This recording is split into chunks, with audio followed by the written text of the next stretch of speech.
What is going on, my friends of the Naish? Welcome back to Get in the Trunk.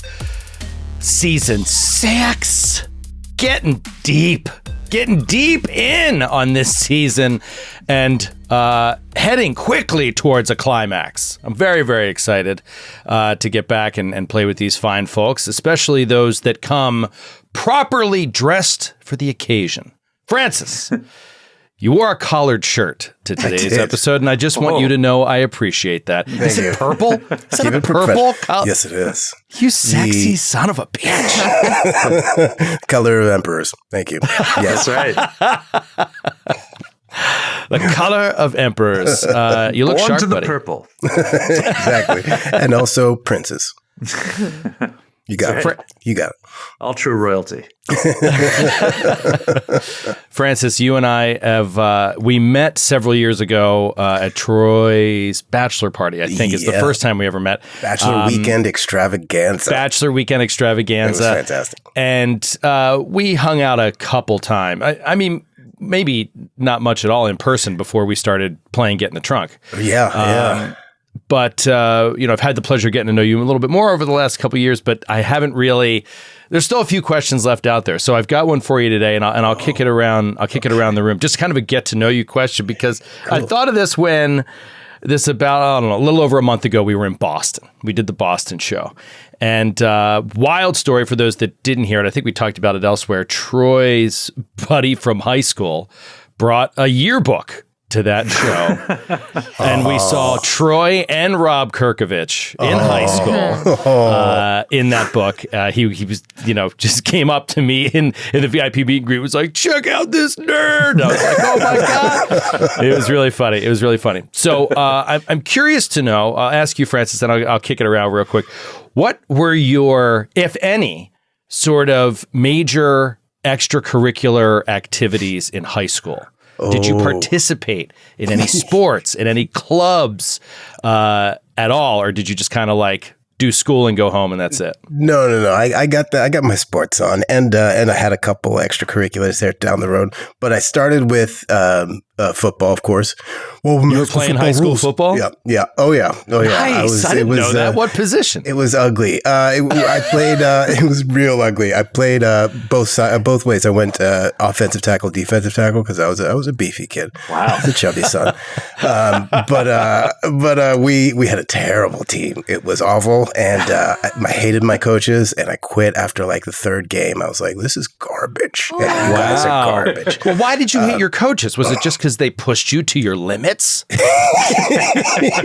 wanted to. Or was it because they were genuine assholes? Yeah, that was the thing. They masked their assholeness as though they were coaches trying to push us to our limits. But we were like, I was like the biggest kid on the team. And like the other guys, there was like 2 or 3 other guys. There was like me and 2 other guys that were like of a size to play offensive or defensive line. And then like our offensive guard was like 150 pounds and like 5'8". Just and like everybody else was like around the same side. Like we got crushed every game. I mean, we loved playing, but like that was the thing. The only thing that got us there was that we were having fun playing it, but these guys took all the fun out of the game. So it's like, what the fuck are we even doing? We're just going down there getting smashed. Anyway, long story short. So you played 3 games and then quit. Then what did you do? Yeah, then I played rugby and basketball, and I did Model United Nations. Whoa, look at you. Brains and brawn. I mean, the Model United Nations was mainly so that I could go on the trip at the end of the year to because we would go to The Hague and there was legalized marijuana there. So I was like, I will definitely give you a speech about oil companies overreaching in third world countries, and then I'll get high about it. That's amazing. Model UN. That is something that I was always sort of like close to, but never actually did. I had friends that did it. You would have loved it. It was all debate. I was in speech and debate, so you would think it would be like an easy. For whatever reason, it passed me by. What about you, Skid? Did you ever? What did you participate in high school? I didn't really do any sports. I did attend the Fat Lever Calvin Nat basketball camp in 1989. Yes, we've heard of that. So I have won most. I got the trophy right here.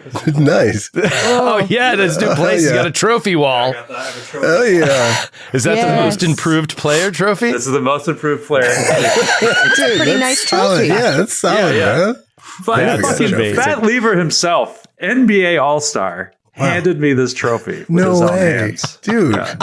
That's huge. And he recognized, because I got to spend some time with him, because I faked an injury because I was so bad. And I was just like, my ankle was just like, all right, just go sit over there. Go sit over there. And so I went and like sat over in the corner, like the other gym. And Fat Lever like came by and he was just like, you feeling okay? And I was just like, it's just my ankle, Fat. Like, I just can't. It was just like, why don't you just hang out with me for a bit and see if you feel better? It's just like, okay. And so I just sat with him while he shot around. Nice. And he had never had a good jump shot. So he's like, I'm just watching him like break a bunch of stuff. So like, what are you laughing at? It's like, no, sorry. But he just like, he spent some time with me, like let me hang out with him for like, 25 minutes or something. And he saw I was feeling better. It's like, you feeling okay now? And I was like, yeah, I feel better. And he's just like, why don't you go over there? Why don't you get back over there? So I was like, okay. And I rededicated myself and I won this trophy. So like when I won the trophy, he was just like, oh, it's this guy. And I was just like, yeah. Nice. Nice. So, and he's my favorite player. Like he's my favorite player, like in the NBA history. Like I love him. So that's awesome. And I found out later, like he's a huge like comic book geek too and everything. Like I could have been talking about that. Yeah. Oh, nice. That's awesome. You're making me think about now in this situation, I am the Fat Lever. However, I am not nearly as famous as the person on the other side of this. I don't know if I told you this. I think I may have, but I once gave a trophy to Josh Gad for acting. Oh, you did? No way. Yeah. Oh, he was in high school, right? He's like no, he's from Florida. Well, he came up there for college, but I think he's from Florida. I'm pretty sure he's from Florida, and he came up for a tournament at my college, and we were hosting it, and so I was doing the presentation of awards, and he was super good, even back then, and I handed him his trophy, shook his hand, and then I worked with him at a camp later, like a year later, 2 years later. And then he went off to become famous, which is cool. Wow, it's funny. And then he ended up being roommates with Nick Lowe's best friend. Yeah. It's so a bunch of small world stuff for sure. Yeah. Troy, what? I believe I saw musical. Wait, no, not musical. Like the improv. You did comedy improv, right? Didn't you have a comedy improv club? It wasn't until he showed me that yearbook that I remember even being in that club. I played high school football for a year and a half, and I gave it up because I was doing too much theater, which, as I probably mentioned on previous shows, went over really well in an all-boys school in 1994. in Massachusetts. You weren't accepted for your choices of giving up football for your dream of being on the stage? Lots of words and phrases that they used back then that people don't say no more. I heard it a lot. Sorry, I got to go to play practice. I can't. Oh, really? Can't play football anymore. And they would they'd say lots of different things. They'd be like, joke's on you. There are girls that play practice. Yeah, right. You're showering with dudes. Did you guys have to do that? Did you have to shower? I wonder if they still do this. Like, they'd be like, all right, everybody in, and you just have to fucking shower with dudes. So I had to shower with dudes. This is my memory of it. Or maybe it was just changed with dudes, but it was all naked dudes. I was a freshman in high school, and I was a young freshman. So I went into high school. You were just touring the high school. Yeah. Get in there, start showering. Get in that shower. In room. I check out the shower. It's like, well, I'm here. See what the shower is like. I entered high school at 13. I was 13 years old, and in September, October, right in that range, like my first gym class, we had to go change. And I just remember being like, oh my fucking God. Like it was just all these hairy dudes and me not hitting puberty yet. Like it was awful. It sucked. There's no way they do this anymore. It's unreasonable. I was very lucky. My freshman year, we had gym class, like I think it was after lunch, and you would have there were two coaches, and then one guy was this like the military veteran, like hard nosed. He was the head coach of the football team, but he retired, and now he was just the gym coach. And he would stand there with a clipboard, making sure every kid showered like a psychopath. That's so weird. I had the like clearly alcoholic drinking on the job coach who was just Bottle like, of you scotch in his shower? And I drawer. was like, yep, as I was walking out in sweaty clothes because I was like, I didn't want to shower the guys. I probably did it like over like 3 times over my entire high school career, but the other kids had to do it every single day. It seems so barbaric and It's weird. like a remnant of the 60s. Just like, Yeah. all right, Yeah. everybody get in there and shower together. That's how we do things. Yeah, It was it's the like, most no. terrifying experience that I think I had, like in high school. It was like what's having to do that all the time. It was like I hated it. Sucked. I'm trying to remember because I'm a little younger than you guys. I'm trying to remember. You're quite a bit younger than Well, Skid, we're close in age. You could be Skid's daughter. I could your father. don't say that. In fact, where were you 25 minutes ago? Actually, bro, I know. We have a lot in common, you What's your and I, mom's name Skid. again? I've always wanted to ask you. What was that He's waitress's scrolling- name again? Scrolling through his cell phone. We gotta your do a mom's name 23 again? and me. One of these days. Oh my God, imagine. That'd be really funny. That would be hilarious. We had like obviously we had showers and we did swimming sometimes and like you showered after the swimming, but I don't remember really anybody showering after a gym class. Like that would have been, if you did, whatever, to each their own. But I think if you did at my time in high school, you were like, well, finished gym class, got a shower. All the other people in the locker room would be like, huh, weird. I guess they, Yeah, but when you finished swimming, were all the girls showering together? no, the showers were stalls. Like, Right. See, yeah. These were like That's open. civilized. These were like open prison showers. Yeah, it's so No. weird. Like all the old school, like our like elementary school and like middle schools had like men's bathrooms that didn't have doors to the stalls. They were Just a just like, trough. yeah, literally like Yeah, a it's like trough. a prison. You're like, oh, there's Yeah. a guy shitting right yeah, there. exactly. Yeah. Like there's a person shitting It with was no like a door Not Who making to the eye stall. contact with a shitting guy. is Yeah. insane. It's That's insane. scary. It did It make any must have been sense. so much worse for the girls, I would think, like in school, like with how awful like To each other, sure. Yeah, Yeah. That's what's even worse for them. Like I can imagine. Like for me, like I know how bad it was. I can only imagine. Like it was such a horrible practice. It's Dude, a I got terrible stories practice. that I cannot even tell on air of the way kids were terrorized around Oh the, my God. the shower. Just awful. And so after yeah. football practice, I would just sprint in all my pads up there, Yeah. take my shower quick, and be out of there before anybody else. Yeah, said, I would just go even home dirty and then shower. Yeah, Like that's yeah. the. Yeah, I mean, that's come what I would on. Like what I the would- hell? I'm not if showering. I with these could. A lot of maniacs. kids, like they were lucky, they'd have like gym last period of the day. And Oh, it's like, yeah. oh, I just shower at home. And then Right. let them do Yeah, that. yeah. But it's like as a freshman, whatever, like you're being terrorized by upperclassmen constantly. You're in constant fear. How much worse is it when you're naked? Yeah, yeah, that's a terrible idea. Like, God. Sydney, did you have to shower with anyone in the poetry club? pretty What sweaty clubs were early.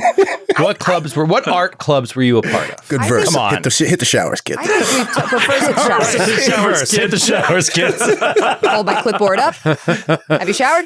I think I've talked about it on air. I did track and field. I was a pentathlete. I was like very athletic. And I Nice. did the musicals and the plays. I also did STARS, which was Students Teaching AIDS Reduction Strategies. And I would teach younger. Yeah, I know. Joe's like, How to they had- reduce AIDS? it was mostly about like safe sex. It was like a sexual education by students for students. So like the high schoolers would go to the middle school and we would be like, this is a condom. Oh yeah. Would you like act out like scenarios like for the Skid, middle schoolers? You know 1,000% I would write sketches for this. This group. was just an extension of theater club. Like, Yes. I would literally write sketches like Johnny's at a party texting like, oh, somebody walks in. It's like, let's go have a good time. Did you hear Tom has AIDS? literally. Oh my God. But I mean, still, it was so like dated. I mean, we talked about like dental dams, which is like not a thing anymore. Wow. But we would talk like our teachers would be like, you have to talk about dental dams. You have to talk about diaphrams. And I was like, no one uses this shit. Jesus Like, Christ. We barely High schoolers use use dental diaphragms. condoms. Who's got a closet full of dental dams at home? We'd pass them out. Imagine 14-year-old Sydney who didn't fuck a day in her life giving 11-year-old a condom. That's not right. Oh my God. I would be 17 talking about sex. I didn't have sex. I was like, let me tell you a little something. So that was a funny club I was in. Why did you join it? I mean, it was good for college. That's what it was. It was. Yeah, I don't know. You're beefing up the resume. You're beefing up the resume. A bunch of people did it. Beefing the res. But I'm trying to think. I never talked about on air. I also used to do something called Odyssey of the Mind. And I don't. We did Odyssey of the Mind. I used to do Sounds that. familiar. Yeah, I don't know if they still have it, but Is it just you drop acid or? Best club ever, man. it's such a bizarre. You do things like you build like a bridge out of balsa wood, like they Yeah. have like different projects you do. It's like such an a engineering thing. bizarre, but it it could can be be, engineering. but it's like other stuff. Yeah, it's basically like each group, it's a competition, and every year, each group, you audition to be in Odyssey of the Mind. You might get in, and each group gets a problem they need to solve by the time of the competition date. So sometimes it's engineering, sometimes it's like creative writing, sometimes it's just like logic problem solving. So I used to do that, and of course, I made everything also into a sketch and a play. So that we saw the direction I was like going in from a young age. My parents were like, I think she just wants to do plays. But yeah, it was a lot of that. And then I got into college probably because of all the sex classes I taught. Probably. That's right. They're looking at all your grades and they're like, yeah, but where's her sexual responsibility form? They get to that, they're like, very responsible. She's Very in. responsible. Damn. Hugely Yeah. responsible.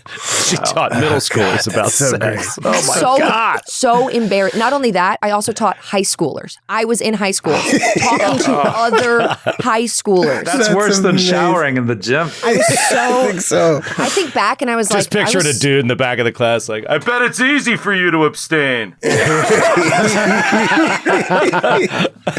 Just like horrible high schoolers. That is what it was like. It'd be like the popular kids, and I'd be God. like with a wooden penis, showing them how to put a condom. Oh my God. Just looking at the most popular hockey player, and I was like, Oh my God. wearing a sweater like this. Oh my God. Man. Do you have video of this? Dude, does anybody Please tell me these were tapes. God, I hope not. I was so brave back then. I was so brave. That was brave. Jesus. It's real bravery. It's real courage. Wow. Jesus Lord, that's brave. That took a turn I did not expect. Sydney, thank you for being Oh, alive. thank you, Sydney. Thank you so much.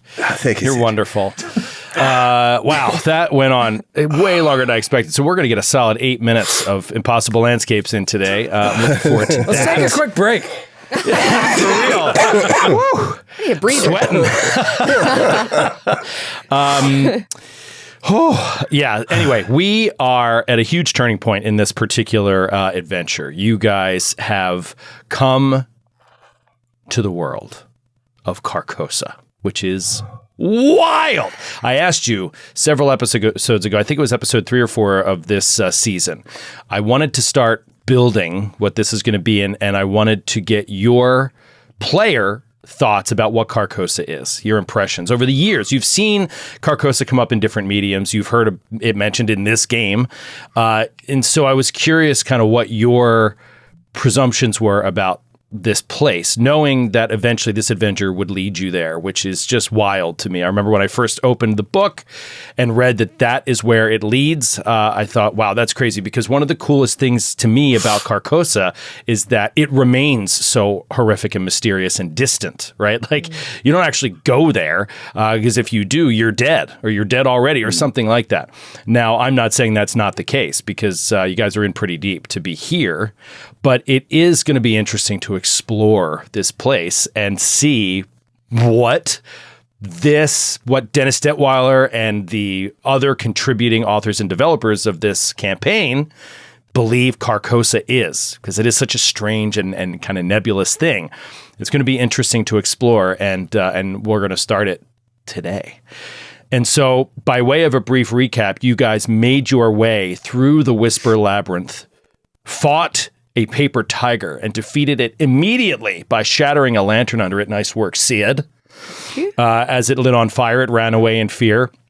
And you then moved to find J.C. Lintz's bottle, which you found. And upon removing the bottle from its pedestal, you were somehow transported, whether it was mental or in time or what was happening, you're not quite sure. But you all were on a flight together and you felt like it was a different time and you were almost a different person. You were the same identity, but you had lived a different life or more years of that life or something. But at the same time, you also knew you were in the middle of this pursuit of Carcosa and the King in Yellow. And you eventually, Roger runs down the aisle of the plane as Vicky is shooting the flight attendant in the back of the head who looked like Asa Darabandi. And Troy, knocking out the pilots, had Roger drive the plane into a crash landing in what appeared to be Chesapeake Bay or Baltimore Inner Harbor region. And when you guys woke up, you were suddenly and inexplicably laying on a sandy beach by a lake with a ruined city in the distance. And another city, seemingly, we see this through Roger's eyes, deep beneath the waters of the lake, the city lights shimmering far down below. Somehow Roger knows without question that this place is Carcosa, that in a way he is coming home. It feels like almost like a childhood home. Like it's dreamlike but familiar. And he knows that deep beneath this lake is the city of Yathil, which is where the king holds court. This knowledge is sort of just immediately part of your mind as Roger looks around and sees the rest of you slowly starting to wake and stand up on this beach. What do you do?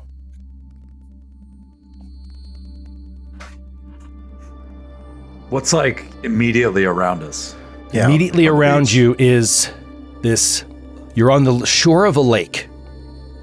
The water looks almost black and so calm, completely still, like a mirror. In the distance of the lake, far out straight to the horizon, is just mist. Can't see another end of the lake. I'll say that's in front of you, quote unquote. You see some large objects on the beach, some distance north of you, along the shore. They look like maybe tree logs, like large tree logs laying horizontally.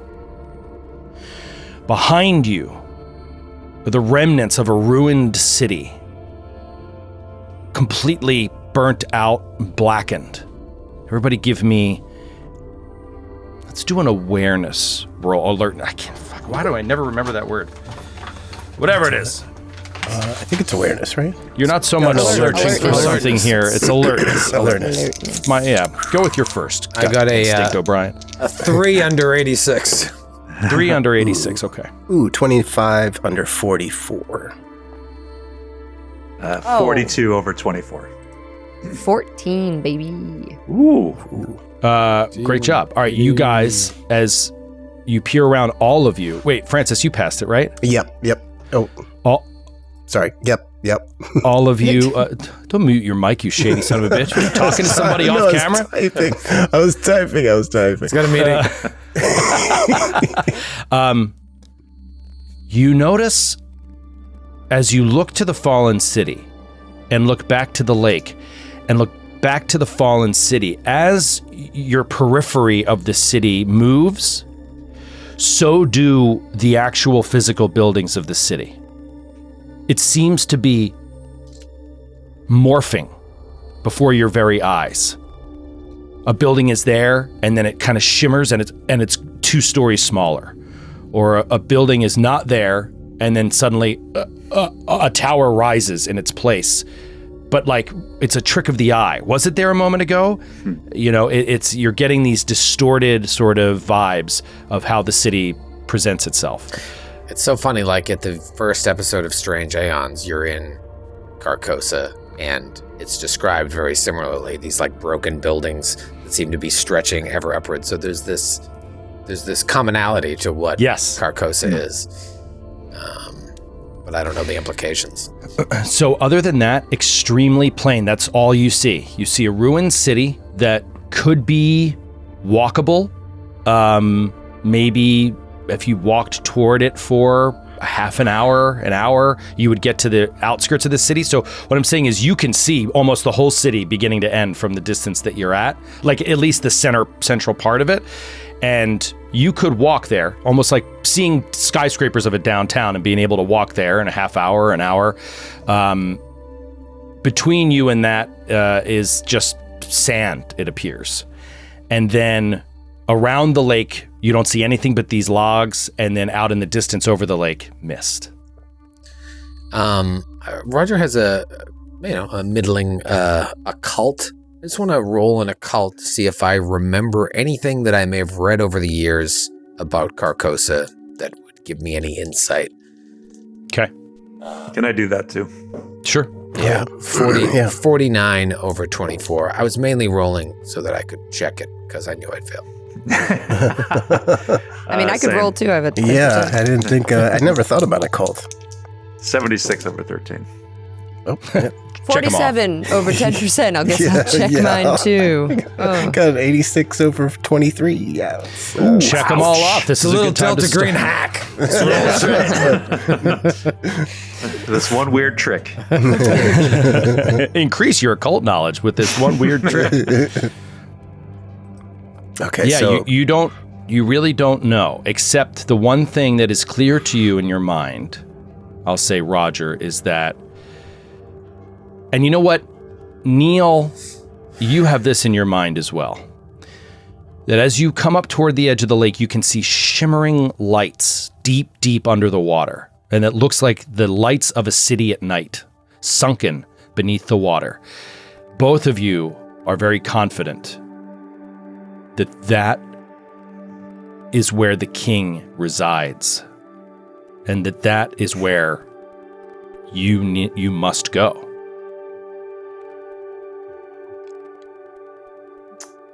Underwater. Underwater. Okay.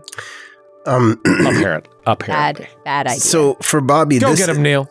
This city, for Bobby, this city resembles the city from his dream, right? Where he was fighting in that war. Mm-hmm. It resembles it. However, the war, it seems, here is long, long over. Okay. What you can see from this distance, I know it's a ways away, but it appears you don't hear, like when you were there before, you heard the constant sort of sounds of shelling in the distance, or gunfire, clack, clack, clack, clack, clack, clack, clack, clack, echoing. You hear no sounds of battle. It is completely still. There's a night sky above you with stars and 2 moons. And it is a peaceful, quiet night. A light breeze comes across you. You know what I picture? I kind of picture Contact. Ooh. When she's on the beach. Yeah. It sort of has a surreal feeling to it, but it is very peaceful and very calm. But, I guess I should add in, you are, after all, in Carcosa.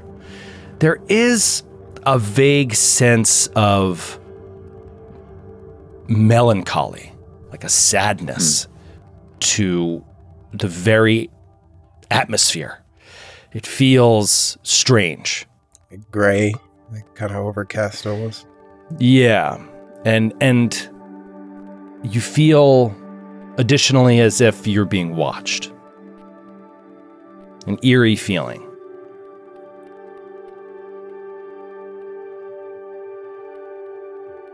What about up? Like, what does the sky look like? The sky has an array of stars with 2 moons in orbit overhead. There's really nothing else you can see. It's not very cloudy. It's pretty clear night. Is there a rock or a stick nearby?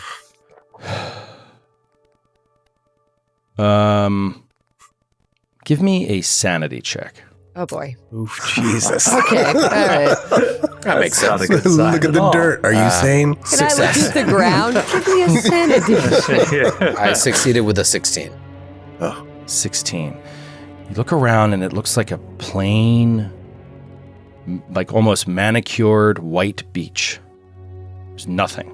No stray, except, like I said, in the distance, few hundred feet away, these fallen logs is what it appears to be from a distance. Let's go look at those logs. Yeah, Vicky. Yeah, Yeah, let's check Vicky's out got the her gun. logs. I still have my gun, right? Give me a sanity roll. I knew. God, why did I even ask? Why did I ask? It's You like, what went time is through- it? Give me a sanity. Should have kept my mouth shut. Should have kept my mouth You shut. went through this place, this strange, sort of touched another time for a moment. And when you appeared here, things were different. You don't have the things on you that you had before, at least in the moment. And you're still kind of getting your bearings. Well, I just rolled a critical success, a 44 under 46. She has Wow. she has Consider my guns, bearings too. lubricated and running smoothly. So many go- balls in your bearings. Baird's got a lot Yeah, of you balls. go to reach down and you feel like this is going to happen a few times. I want to apologize for it, but please just try to go with me on this. You are no longer in our reality. And as a result, things are going to happen that don't make logical sense, and you're going to have to kind of work with that. The best way I can describe it is that you feel like there is a gun there, but you can't get it at the moment, and you don't understand why. Even though I passed the sanity check, like I feel like there is, but I can't access that. Mm-hmm. Okay, yeah, and I think maybe that's why, Vicky's doing okay, because she, right back to Kearney Hospital, not Kearney Hospital, Dorchester House, right back to Dr. Dallin. She's like, in her head, this is fake. This is not real. I have my gun. I am Vicky Ricci. I am who I am. This doesn't exist. So she's going to pat her side, know that. Now, let me challenge you on that for a second. Okay. How can you be here if it doesn't exist?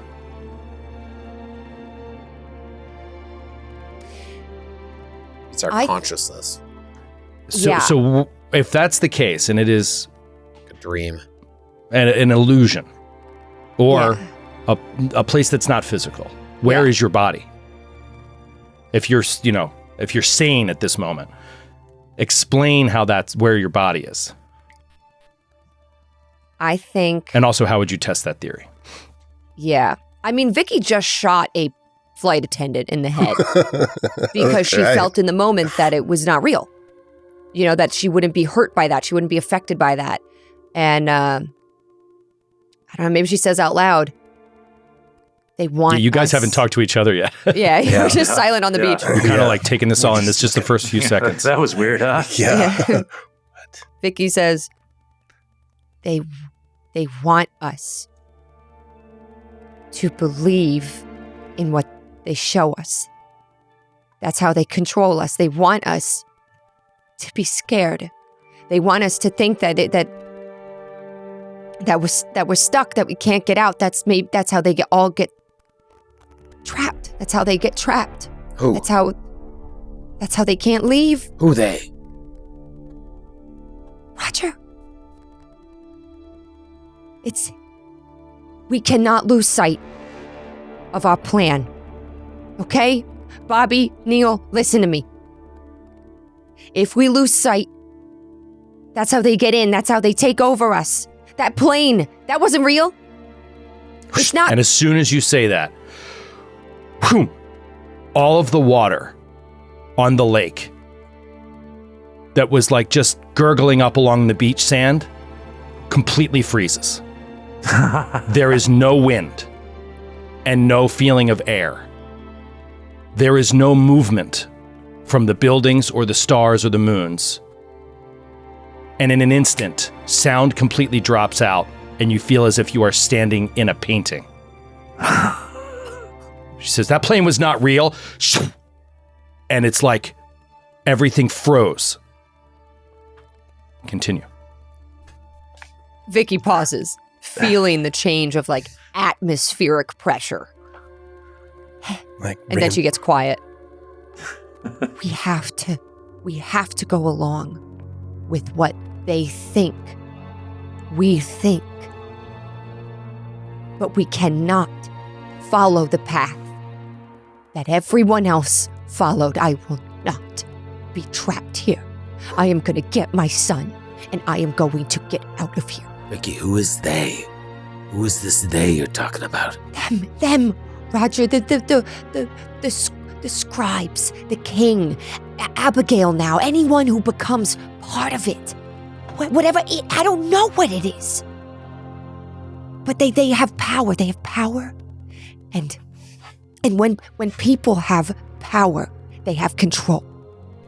Vicky, you immediately see over by the logs 4 shapes of what look like humans, but they're so distant it's just kind of like outlines, and they're standing completely still among the logs looking at you.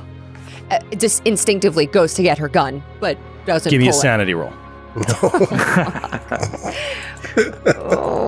like I fart. Give me a sanity roll. You don't smell it. Like, what? 21 under 46. Your instinct is for you to drive down toward your gun. You reach, again, nothing there, of course, and the figures are gone. She's just staring. But the feeling that you're being watched doesn't go away. They know anything we say, anything this is we're in their house. Is this the battle? Or is the battle to come? I think the battle is past. What was it? I think we were there. The lake, remember? its shadow, the battle. Do you remember? Do you remember, Roger? Remember what? I was in a war, a city that looked kind of like that in the distance. And you were there. So was my father. And then I woke up in the hospital and you were there. But this city, whatever that's left of it, it's not the same.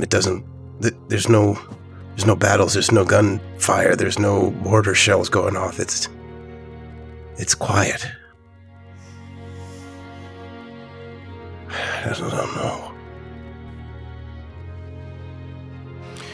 Neil, give me a intelligence times 5 roll.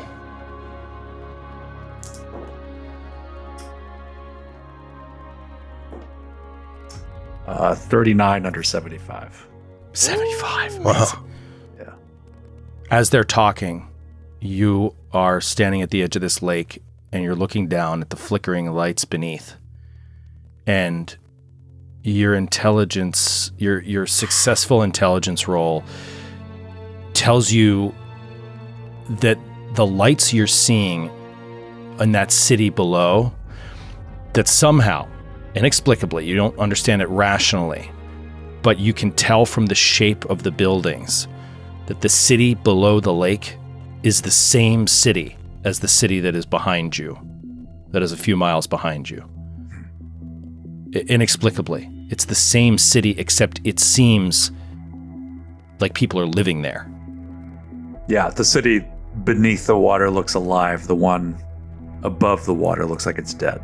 Yeah, and from the vague, maybe it's 100, 200 feet beneath the water line, so it's deep, but like you get the sense that the building structures are the same. Right. Neil starts walking towards the human-like shapes down the beach. Vicky, quietly is like, Neil, and goes to follow Neil. Neil, you see these 4 human shapes in among these logs, and as you start to approach, you see the waves start coming in again. And you feel the air blowing in your face. Only this time the waves kind of start going shoo, shoo, shoo, shoo, shoo, shoo, like quickly, as if it's like you're watching a stop motion thing, like on stop motion. What am I thinking of? Time lapse. Like you're walking through a time lapse of Lake Lavallee, and you see this quickly shimmering, and you see these 4 figures walk, spread out among the logs, look, turn, and walk away, and tip, tip, tip, tip, tip, tip. And they seem to disappear further along the beach, almost as if time sped up as you started walking up there. Very, very odd feeling. But you can keep walking that way. Yeah, I'm going to keep walking. I want to at least get up to the logs. Okay. All right, so as Neil walks up there and Vicky is following behind, Neil, you come up and you see these, what appeared to be logs from really far away, are what looks like very, very large tree trunks, except they have been hollowed out in the middle and have been carved expertly into boats. Oh. And as you get up to the edge of them, you see there are hundreds of them along the beach, as long as you can see into the distance. Just boat after boat after boat after boat. And they're all aligned slightly differently. They're not like perfectly aligned. But you look around and yeah, they're all perfectly formed boats, as if they are cut from one piece of wood each. How far is the dead city behind us? It is like eyeing it up 3 miles, 3 or 4 miles, so walkable. Neil is going to get into one of the canoes. And are there oars? Paddles? You look around. No oars, no paddles. But you, Neil, feel as if you don't need them.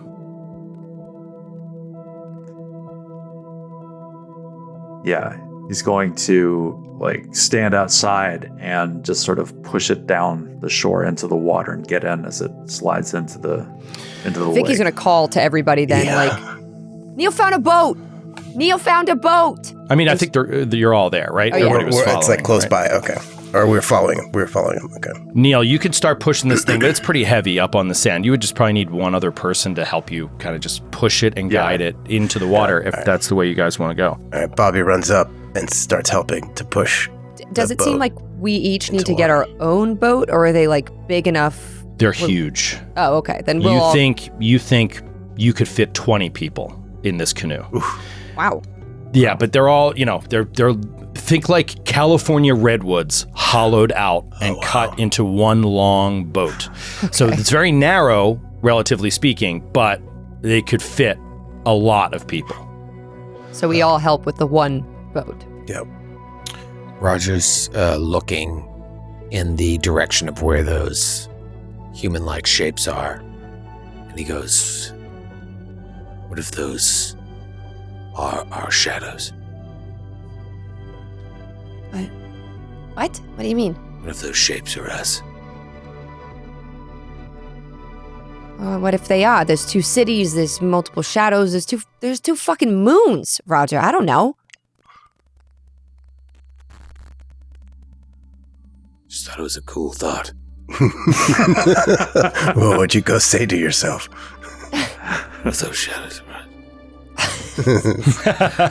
Do you have anything else to contribute, Roger? No, I can lift this redwood myself. And he puts it up on his finger and spins it like a Harlem Globetrotter. Whoa. We're all very impressed. Yeah, that's pretty cool. Whoa. Roger, give me a sanity roll. 39. Success. You go to help Neil with this boat. You find that it is very, very heavy. And, but you, with your strength, you can move it. Is that something you want to do? Yeah, he'll push it towards the lake. Okay. You start pushing it towards the lake. Pushing. pushing, and then it breaks the edge of the water, of the shoreline, into the water, and then obviously becomes very light, becomes much lighter, and now give me an order. Who is in the front as you're hopping in? Who's hopping in first? Who's in the front? Who's hopping in last? Who's in the back? I'll get in last, so I can All right, give so it Roger's in the back of the boat pushing. and then jump in. Okay. I'll be in the front. I'll hop in right after Yeah, Neil. Vicky wants to be sandwiched in the middle, so she'll be right after Bobby, right before Roger. Right in front of Roger. Okay. As Roger pushes it off the sand and leaps up into the side of the boat, and it edges out from the shore, you look off to the left and you see the silhouette of 4 figures seemingly pushing off the coast in a boat parallel with you, riding out somewhere. Let's take a quick break. We'll come right back and see what happens next.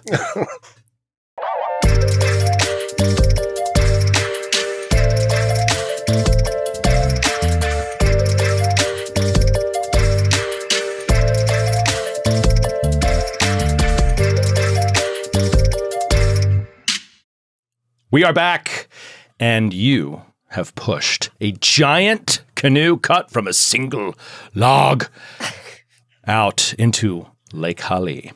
You push this boat, this canoe, this large canoe, out into the water, and in the distance, you see what Roger believes to be a shadow of yourselves some distance away, doing almost the exact same thing, looking back at you. Is that what this is? I don't know. But what I do know is that each and every one of you, in that moment, whether you see the shadows or not, feel an overwhelming sense of correctness, a sense of purpose being fulfilled as you step into the boat and enter the lake. The feeling pushes back that melancholy that you felt on the beach, and you immediately regain 1d4 sanity points. Oh, all of you. yeah. I love when this happens, but I hate when this happens. I'll tell you this. Got 3 points. It happening is so bad. Yeah. It's so bad because it is the seeping in truly of Carcosa. It's amazing. Oh, God. I feel fine. But whatever. I'm not going to go into it. Here we go. You push out. You feel this overwhelming sense of correctness. Anybody get a 4-bagger? No, I got a 3, though. That's good. That's good. Bobby could use it. Oh, yeah. I need to. Neil? Got a 1. Damn it, Neil. Oh. I got a rock. I got a rock. Raj? Yeah, 1 for Roger too. Damn. Ooh. All right. A two for Vicky. 2 for Vicky. So 1, 1, 2, 3. No 4s. You push out into the lake, and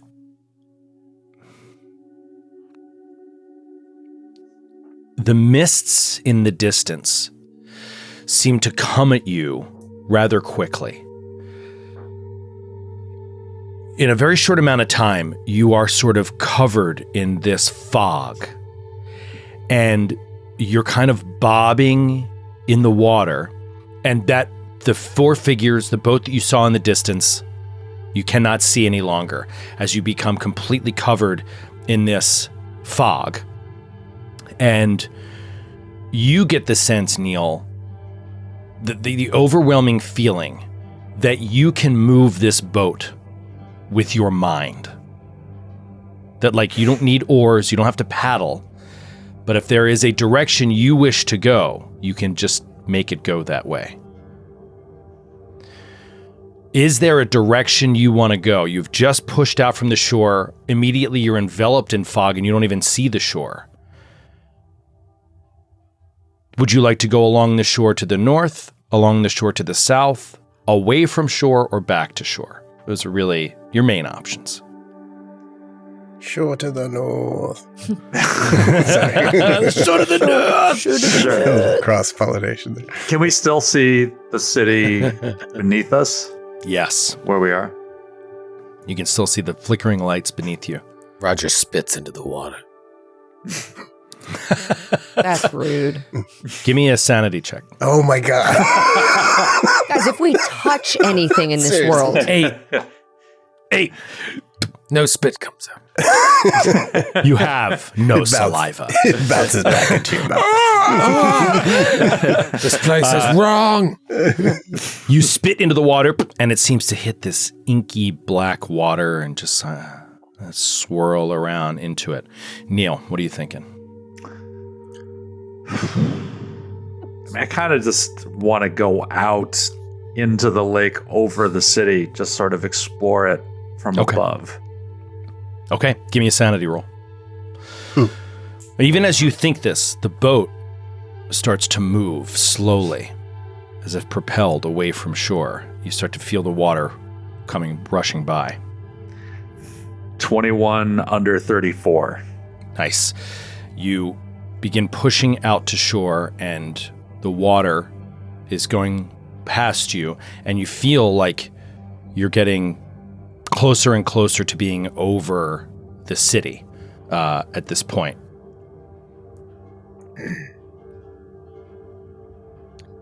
Nothing else changes. You're still covered in fog. can Vicky do an alertness as we're getting closer to this city, just to try to see if the water is calm enough? Like, the city is alive and active. Is it one of those mental things where she can see people just walking around like normal, like as if they're not underwater, breathing underwater? Just trying to do like an alertness to try to see if I can see people in the cityscape. That'd be more of a search. Okay, then give me a search. I'll do a search. Alertness is sort of like noticing danger, the corner of your eye, behind you, whatever. Spidey sense. Yeah. 32 under 57 for search. Vicky, you look over the side of the boat and you see the lights down in the distance, and then you start to see little flashes. Little flashes of light that look like explosions. Small explosions going off. Battle. And as you see this, you think about Abby's note, you think about the battle, and in that moment, you feel like something's wrong with the water. Okay. Like that it might not even be there. Okay, that's what I was. Okay. Huh. Vicky is going to put her hand down. She's going to try to put her hand through the water, feel if there's water. You put your hand down and touch the surface of the water. And as soon as you break through it, you feel no water, and immediately, all around you, the water vanishes and becomes the same as the fog and mist around you. And it's just fog, as if you're in a cloud looking down at the city. What? But only you see this in this moment. Oh. You hear Vicky gasp. She just as she leans back You up. see her touch the water and then gasp. She leans back up onto the boat. What's the matter? There's nothing under you. At any second, you could plummet to the It's earth. not water. It's not water. We're not in water. We're in the air. We're floating. What are you talking about? Do we see this? We don't see this, right? We just see water? The rest Bobby, of give us? me a sanity roll. Oh, God damn. Ooh, 30. Oh, shit. 31 over 21. Fuck. He smashed into his microphone. It is insanity. Punches the mic. As soon as she says this, Bobby, you look out over and there is no water there. It is just air, a cloud, a mist. You see the lights down in the distance as if you are in a cloud over the city with nothing between you and it but open air. Oh, God. Oh, God. What's the Oh, matter? God. What? We're have going to to get fall. down. We're going to fall. We have to get down. Calm down. Calm So they down. start panicking in the boat. They start panicking in the boat. Calm Rocking down. the boat. Rocking the boat. We're going to fall. I want to think the boat down into the city, into the fog, into the water. Okay. It's the water to me. I'm going to think it down. you think to pitch the boat down into under the water like a submarine, and you see it starts to dip down into break the surface, and as soon as that water would come up over the edge, it immediately vanishes for you, and for you as well, Roger, in the front of the boat. Or wait, you're in the back of the boat. As soon as it would come over and crest the boat and come in, it vanishes. And it just becomes this like, it's almost all the water was instantly flash steamed into steam or something. It's like, so there's something all there, but it's all just mist. And Neil starts bending this boat with his mind, and it just starts slowly descending through the cloud. You feel the same calm breeze. But remember, it's nighttime, so it is kind of dark. There's like the moonlight is lighting this, but it's still pretty eerie and dark as you start moving down and through this mist. So far, no issues, and I assume you just want to keep pitching it down toward the city. Oh my God, Vicky's white knuckling the side of the canoe, just like gripping. Jesus. Give me a sanity check. Who? Us? Yeah, Bobby and Vicky. Okay. Oh, Jesus, 73. Oh my God. Neither of you have 6. been in a chopper, and it shows. Oh, God. Man, Vicky is holding it together. I got a 6. Oh, man. Oh, wow. Bobby's shitting his pants again. Bobby, you have the clear realization that Neil is completely in control of this boat. Okay. And that as long as you remain in the boat, you're not going to fall. Okay. The boat is keeping you safe, and Neil is the one doing that. Okay. Vicky, you are petrified that you could fall at any moment, and you take minus 20% to all skill checks as long as you feel this petrified fear that you're going to fall, the boat is going to plummet out of the sky. Wow. Oh, My wow. good sanity for once is having bad repercussions. In this place. Wow. This is exactly how I feel whenever I ride Space Mountain. I feel the exact same way. Oh my God. Vicky's like hyperventilating a little bit. All right, so Vicky starts freaking out. She's distracted. She's, to use Pathfinder parlance, she's frightened. Frightened 1. She can't really keep her mind focused. As you start to descend down, you begin to hear these remote sounds, Bobby, of battle.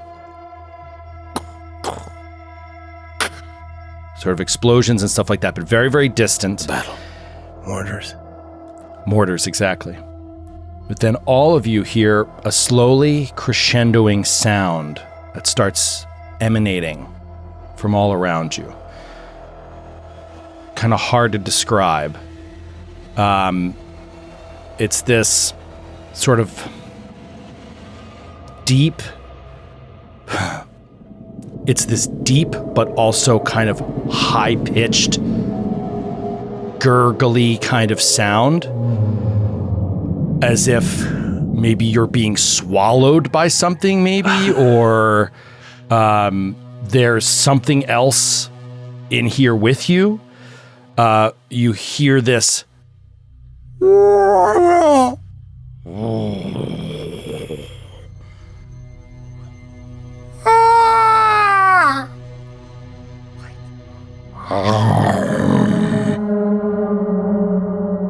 These bizarre sounds start echoing at you sort of from every angle as you continue to descend. And then, out of nowhere, to the north, the sound becomes a little bit more clear and a little bit more localized. And you see this enormous black shape in the sky with you, somewhat circular in shape, that is like the size to you. It's like nearly the size of like a planet, basically, like another moon in the sky, huge.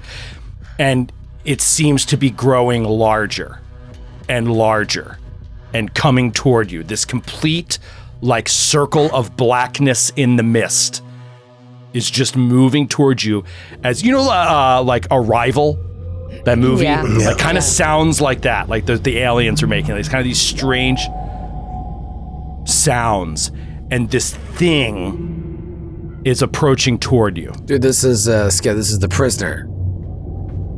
Oh yeah, Rover. Yeah, I think that's what this is. Oh, weird. Yeah. What is it? And the prisoner, like, whenever he tries to escape or anyone tries to escape, man, that show, as dated as I've been thinking about that show a lot. as dated as that show is, there were some special effects they did that just fucking worked. And they had there was just this floating cylinder. I don't know how they did it. It's like the 60s. This floating cylinder that would capture the person and bring them like a big back. balloon, and it would And it was grab people terrifying. and You'd take see them the back. balloon, It was really and horrifying. then you'd see someone's face pressing against Yeah, it. it's like- That's where I think this might be going. But I don't know. That's what I immediately think of. Starring Patrick McGowan. Story of His Own. Patrick McGowan, No born in shit. Astoria. Get the fuck out of here. The balloon thing also makes me think of the horror movie Nope. If you guys saw that Oh, one. God, yeah. That was a fucking nightmare. I didn't see it. That was a The creature nightmare. itself is like Oh, horrifying. God, Like yeah. it's like Cthulhu. Like you're Yeah. like, what even is that? Like Yeah. I don't understand It's what a I'm fucking looking nightmare. at. It's an absolute nightmare. And that's Okay. how you feel. So everybody give me a sanity check as fuck. this thing is approaching you. It is, I'm just trying to describe how big it seems to you. It seems like you could fit 1,000 of your boats in it.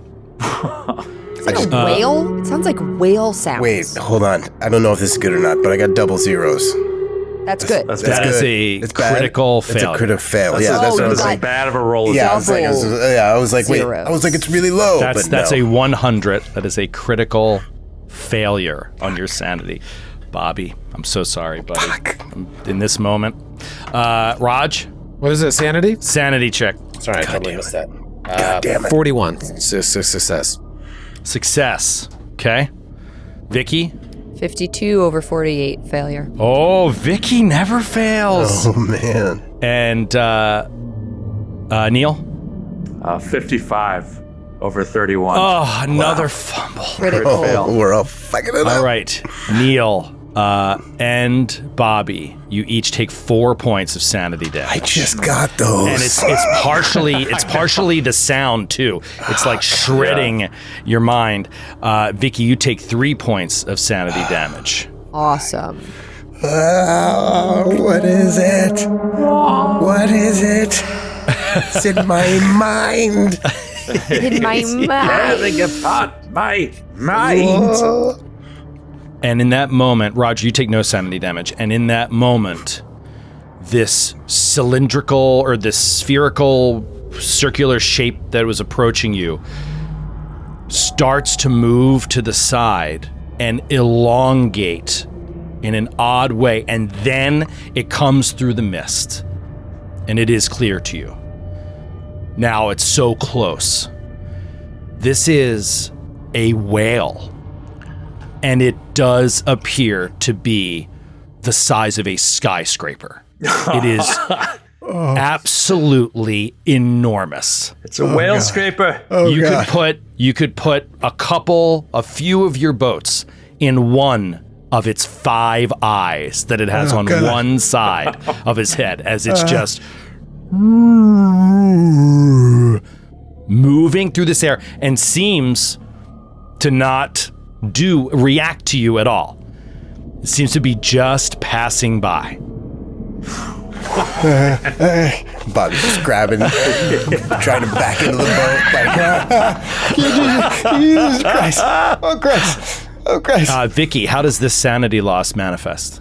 I think I see how it manifested for Bobby. It's pushing back. You know you have to stay in the boat to stay safe. Yeah. I think Vicky, God, she's just silent, like wide-eyed. After just convincing herself they weren't in water, watching Neil control the canoe down through not water, that was one thing. But now seeing a fucking whale in the sky because she knows she's not in water, Vicky is wide-eyed and maybe even like leaning a little too far out of the canoe, like watching it, just like entranced. Leaning out a little too Leaning far? out a little too far. Roger looks over at her, and for the split second, he gets that like weird feeling of wanting to push her, but like, Oh my God. you know when you're just like, I could push her right now and she'd fall out. Yeah. Like, why did I? And she's and like then you right feel at the guilty edge. for even thinking that. Like, why did I think of that? But It's so easy. But then he looks at himself and he's like right next to her, and he was further away on the boat, and he was like, while he was thinking, he was like edging towards her. Instead, he pulls her back in. He grabs you just that you realize you were about to tip out of the boat, and then Roger has you, pulls you back into the boat. Barely even reacts. She just like, It's just a sky whale. It's just a Nobody freak out. Calm down. It's just a sky whale. yeah, she just kind of still like wide-eyed mouth, kind of agape, is like pointing at it and like looking at Roger. Hello, Mr. Whale. We're just travelers on our way to the dance.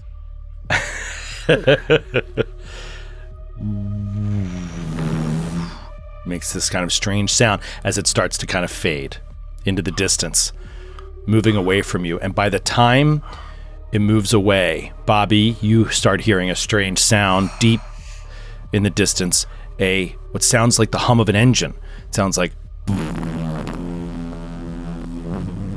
and you look and you can see that you are above and pretty far to the south of what looks like a plane, like a C-130, like U.S. Army plane, Like transport plane? Like one of those like a big transport plane, yeah. Whoa. And you're above it and pretty far to the south, and it's like slowly flying away from you over the city. ones? Do you see that? Do you see that? And you guys can see it now that he points it out. A plane slowly flying away and getting lost in the mist. Between the whale and the plane, the confusion of the moment, a lot of time passes. And before you know it, you're suddenly like coming down to within the height of the buildings of this city. Now, you see the city kind of like rolling away in the distance, and it is massive. It's very, very large. And the place where you come down is just not really different from any other, not ruined like it is up top, but any other beat up part of the city. Your boat just like sort of slowly descends and comes to rest on a broken street on like some outer neighborhood of this city. You hear far in the distance these clack, clack, clack, clack, clack, clack, clack, clack, clack, the sounds of gunfire. You hear the loose sounds of explosions, mortars far away, echoing on the air. And Bobby, you definitively recognize the look of this city as the city you saw when you were in your coma. Oh, God. The place that you were in. You feel like your father might be here somewhere if you can find the battle. And he says to... He just And kind the of... boat settles completely and stops on this street. You don't see any people, but it is night. And you can see stars above now as the mists begin to clear that you just apparently flew through. You see the night sky, the two moons, everything kind of the same as it was above, but now with a city that is not completely yet dead. Just slowly dying. This is Yathil. This is where the battle is. He's here. Who? The Colonel. He's here. Neil gets up out of the canoe, stands up, and he starts like looking around at the buildings and the broken ground. And he like looks up at the scene and he like holds his fingers like this. As you hold your fingers like that, oh, that's amazing, because I believe, hold on, let me just confirm this.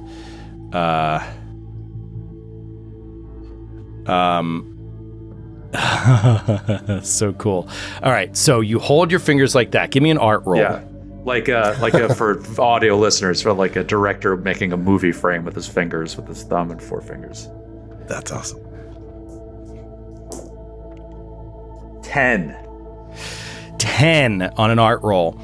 You put this frame together and you can see the beauty that lies in the heart of this city. It is maybe Victorian or maybe Belle Epoque, rather,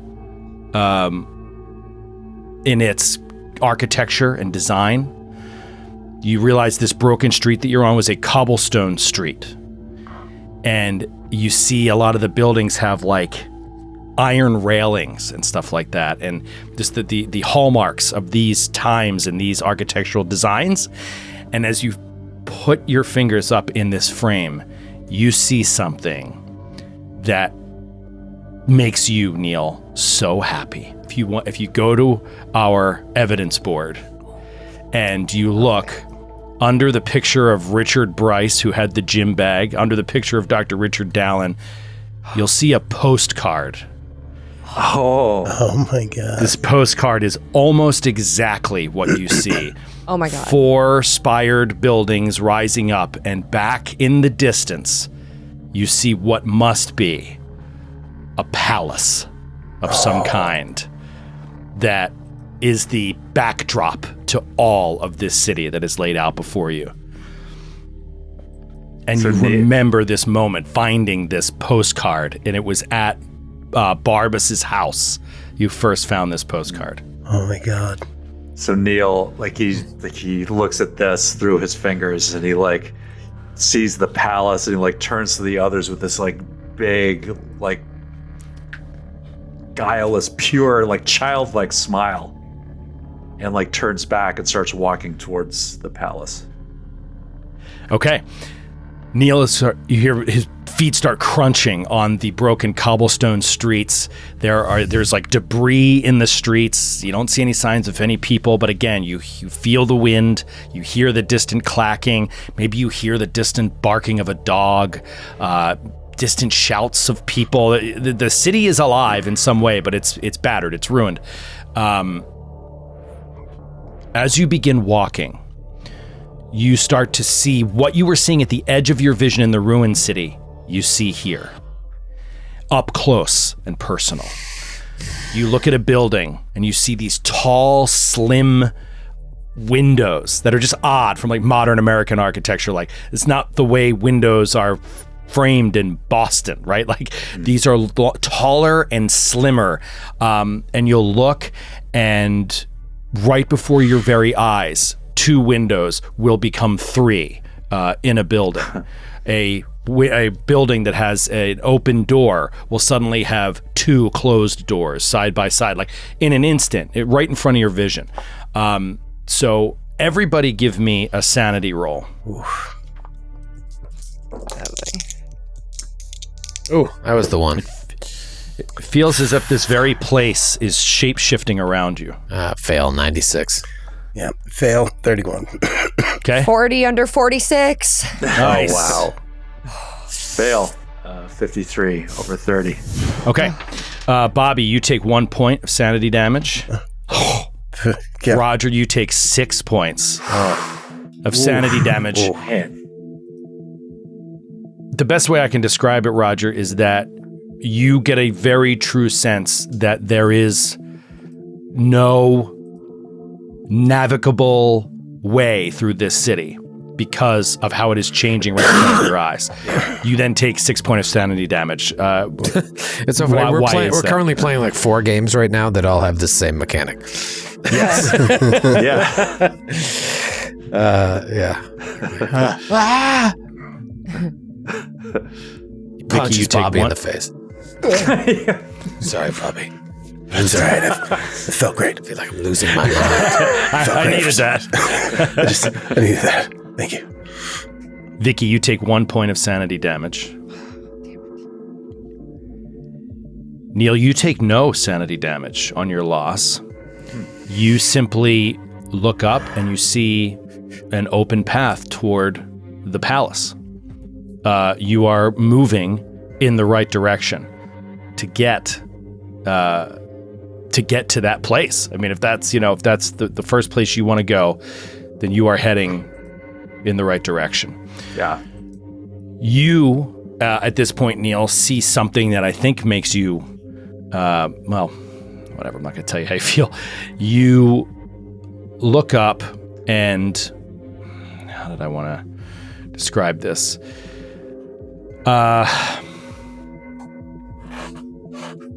You see a Pizza place. no, you see these like posters on walls of the city buildings, and some of them are, you see one that's repeated over and over again, and it looks like a caricature of a soldier in a helmet, and there are words underneath it, and it is written in Tartesian, a language which you now understand because of you have the Tartesian book that you found in Michelle Van Vitz's apartment. You kind of went deep down that road to the point where you even started speaking Tartesian out in the regular world, and you can translate these posters as saying, the soldier of Ythil is the guarantor of victory. You're seeing these like propaganda posters on the walls as you move through the city. Give me another sanity roll, Neil. 59 over 30. 59 over 30. You continue walking, and you believe, and you come to like a dead end of this one street. You look back at the way you came, and you think there's a door into this what looks like a townhouse, like apartment building, that if you could get into this floor and get up to the second floor, you can cross over into a part that looks behind it will continue the street in the way that you want to go. You just feel like, I mean, the mechanics are failing these sanity rolls is giving you like the feeling of the correct path you have to take through this like moving labyrinth. In this case, there isn't a street that you have to take, but it is an apartment townhouse that you have to kind of move through in order to get back on the right or onto the right path. Yeah, I go into the building, and so all of a sudden you see Neil comes up to this doorway, and you turn the knob and open it up. It's unlocked and it's open, and you walk in, and you see at the first floor, there's no windows on the far wall. It has this fading wallpaper and some broken down furniture and stuff like that. There seemed to be a chandelier type light in the middle of the room that has fallen and broken on the ground. And then you see these wooden stairs with an iron railing going up to a second floor. You walk up the stairs, and all three of you are just following behind, right? Wherever Neil is going, you're just walking at this point? Yeah. I mean, he flew the boat, so I think I'm going to go with charge. him. He flew the boat. I'm going with I him. flew the boat. through the boat, through the flying whale space, whatever it was. So, yeah. Okay. You come up these stairs and around into a building, into like, around and onto the second floor. And as you get into the main room of the second floor, Neil, you immediately, you kind of turn into like a short hallway where you have a balcony that overlooks the stairs going up, and then it opens up into a wider room.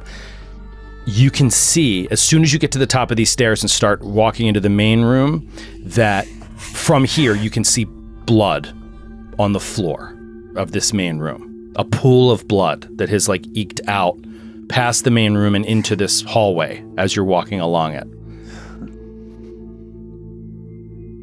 As you keep moving and come around the corner, you see another like living room type space. But in the middle of it, there is a shattered table, wooden table that has been turned on its side and one leg broken. You see blood is all out under the table and pouring out into the hallway where you are. And following that pool of blood back and up, you see behind what once might have been behind the table, 3 dining room chairs. In the 3 chairs, you see 3 people sitting in the chairs. It looks like a rather large, well-conditioned man, a woman, a petite woman, also adult, and then what looks like a child, a girl, younger girl. Some visual jokes there. Roger immediately compared himself to the shredded dude, immediately compared Vicky to the petite woman, and then Bobby to the little girl. I do love, as a woman in gaming, if there's ever a woman in the game, I just go, is it me? Me, right? Could it Oh be my me? God. Oh my God, it's No, me, it's the woman It's Roger and Vicky and our daughter. who doesn't exist. Right. In the shadow see- world, they do. You see these 3 people, however, you're not able to know if it's Roger and Vicky and their daughter at the moment, because all 3 of them have white pillowcases wrapped around their heads and a bullet hole in the middle of the face. And blood is just streaming out of them onto the floor as you walk around the corner and see this scene. Oh my God. Roger, do you think this is Roger, Vicky, and their daughter, or is this a Troy meta thing? Oh, right. No, I think that's what Roger thinks. I think that's All what right, give me a Roger sanity thinks. roll. And he also Give me a goddamn sanity roll then. he also Jesus. remembers shooting someone in the head with a pillow over their face. Oh my God. Wait, who did Roger shoot in the head? So many people. He shot the old woman in the Oh night my force. God. The pillow Put on a pillow top. over her face, a bullet right in the middle. Wow. Boom. And so that mix of the recognition that he thinks this is them and this daughter that keeps coming up and remembering shooting the old woman, I failed my sanity roll. You fail your sanity roll. Okay. In that moment, you take 2 points of sanity damage as all 4 of you come around this corner, and Roger sees this. Roger, the form of the man who you believe to be you in some sort of alternate reality, snaps up out of the chair and just stands up, looking seemingly through a pillowcase at the 3 of you. And it's just like, hello, welcome to my home. And we'll see you next week. No. Well,